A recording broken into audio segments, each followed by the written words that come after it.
Donc j'ai voulu faire une synthèse de tout ce qu'on savait sur l'histoire de Jésus, archéologie, exégèse, approche biblique, approche historique, histoire de l'Antiquité, qu'est-ce qu'on connaît de la période, de l'environnement politique, juridique, social, économique de Jésus, de la Palestine de son temps. Et vous avez été surpris par le succès de ce livre?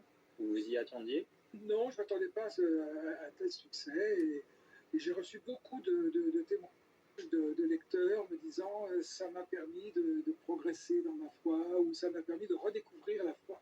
Et évidemment, j'en ai été fort heureux puisque c'est un peu le but. J'ai voulu séparer tout de même évidemment l'aspect du croyant et l'aspect de l'historien. L'historien est obligé de s'arrêter devant les mystères. Le mystère de la résurrection, on ne peut rien dire du mystère de la résurrection, sinon de constater le tombeau vide avec le linge, le linceul qui s'est affaissé sur lui-même et rien n'ayant changé dans la pièce.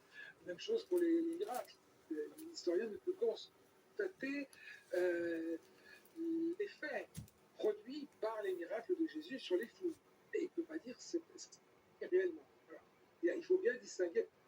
Vous avez eu récemment dans l'actualité un lecteur de Marc, un ancien président de la République, qui donc, lors de son bref séjour en prison, Nicolas Sarkozy, donc, avait ce livre sur Jésus, votre livre sur Jésus. Est-ce que vous avez eu des échanges avec lui à ce sujet? Alors, nous sommes quelques années auparavant, parce qu'il avait lu et il a été respecté ce livre, et lui aussi m'a dit que ça avait terminé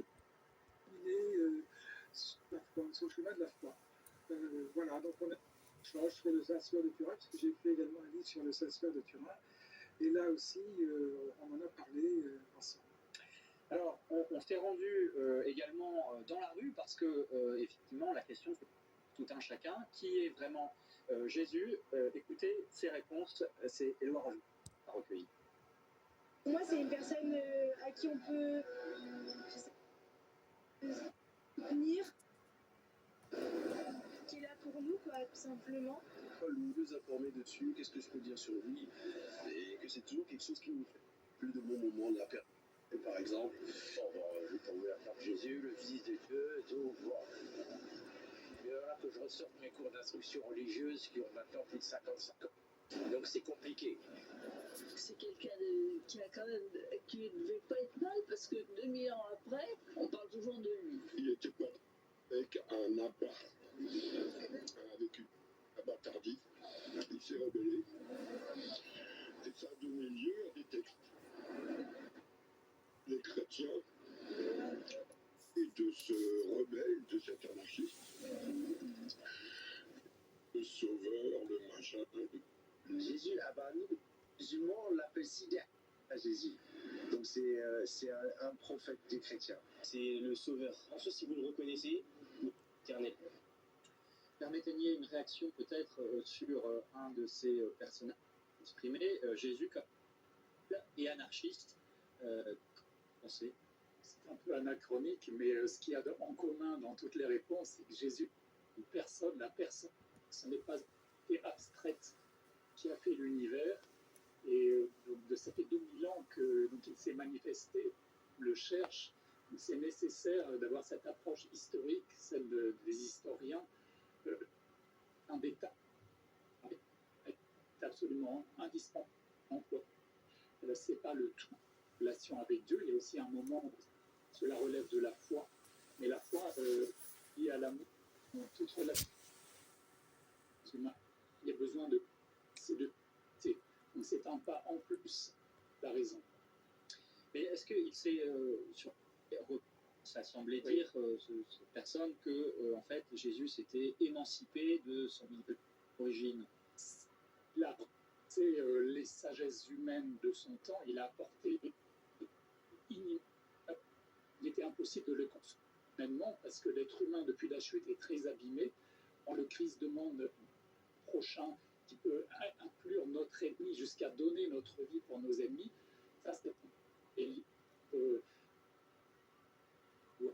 la violence qui est malheureusement chacun d'entre eux.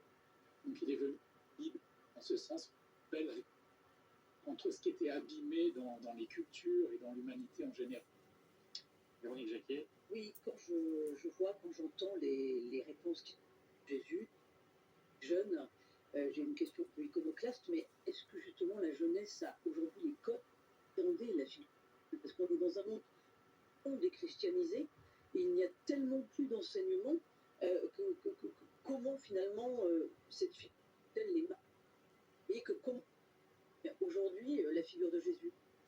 Il y a eu un échec dans la trempe depuis une soixantaine d'années.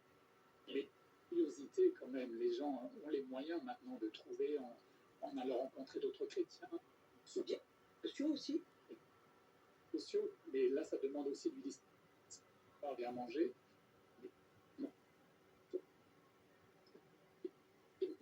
On l'a dans n'importe où du monde par Internet. Alors, Jean-Christian Petit-Fils, pour les historiens, que peut-on dire sur la figure du Christ? Et d'abord, est-ce qu'il a vraiment existé? C'est la première chose. Effectivement, parfois, cette existence même est remise en cause. Sans doute, l'existence de Jésus ne pose pas de problème. On a des textes anciens, de latin, Tacite, Pline le Jeune, parle de Christos, de Christ, et des hymnes que chantait à la part de cet homme qui est mort. On a un texte de Flavius Joseph dans les Antiquités juives qui date de l'année 93-94, texte assez long, nous parlant de Jésus et de la résurrection que ses disciples disaient avoir vu. Donc il n'y a aucun